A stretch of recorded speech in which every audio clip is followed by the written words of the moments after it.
Okay, well, welcome back to Property Talk for April 2018. We hope you enjoyed your school holidays, back to school, which is very exciting, and we hope you enjoyed Anzac Day as well.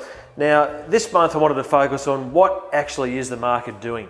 Everyone's asking what is the market doing, and just before we discuss that, let's be specific around the fact that there's a lot of stuff swirling around in the media at the moment, and it's very, very difficult to decipher what they're talking about and what market they're talking about. Sydney's coming off the boil. Newcastle's doing wonderful things. Other capital cities are going up. Some capital cities are coming down. So it's no wonder people are confused out there going, what is actually happening to the market? Well, let's be specific, and we're talking about Singleton, God's country. So number one, turnover's up 50%. So turnover is up 50%. That's good. That's a good thing. However, as I mentioned last month, things are just coming off the ball a little bit, and this month's figures are reflective of that. So I mentioned that the market's increased and people have been sort of putting asking prices up fairly high. So the number of sales have declined this month. So the number of sales are down to 31 this month. So it's reflective of what we're talking about last month. But interestingly enough, the number of listings hitting the market has also come back. So that'll be interesting to see what it does to the market. Supply and demand, less supply, it might drive prices up further.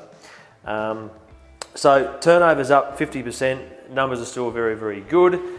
Bit of a correction there in the space of, things have been going up that well that people are probably getting a little bit too excited, and it's just still very price sensitive, as I discussed last month. And this month's figures are reflective of that.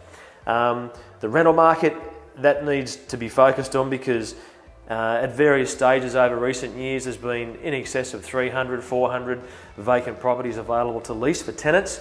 At the moment there's only 21 available properties, and I don't think any of those are vacant, they're coming vacant. So in simple terms, the rental market is extremely tight. So what that means for tenants out there, it's very, very frustrating. They're missing out on properties, rents are being put up at a rate of knots. So people in properties that have been there for a while, they're getting letters from their agents putting rents up. And if you're not on a property, it's very, very hard to get in one because there is not many of them. What that means for property owners or investors is good things. Obviously, their returns increasing, so they're able to now maximise their return. And it represents a tremendous opportunity for investing in real estate. So double-edged sword there, depending on where you're sitting. So a lot of things are happening in a very, very positive space. Interestingly enough, back to the sales market, I spoke last month about how the list to sell ratio is sitting at about 78% so far this year. Well, that's dropped to 67%.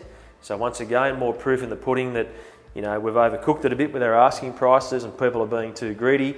So list to sell ratio has dropped back to 67%, which is still very good, but what you'll find that will go back up once that correction takes place over the next month or two.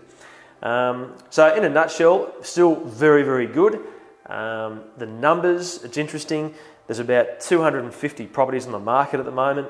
Of that, there's about, 139 homes, 72 blocks of land, 16 or 17 units or something, and only 11 rural pieces of real estate for sale. So that's interesting. There's not much really for sale when you look at it like that, considering that back in 2013, 2014, there was at times over 500 for sale, and certainly over 350, 400 homes for sale. So supply and demand is certainly becoming in favour of the seller. Bear that in mind if you're a buyer. Still good opportunities, but things are changing quickly. So that's what the market's doing in Singleton. I hope that clarifies things, because that probably sounds very, very different to when you sit there and watch the news of an evening and they're talking about Sydney or Newcastle or other capital cities. So hope that clarifies things, but if not, feel free to talk to any of our team.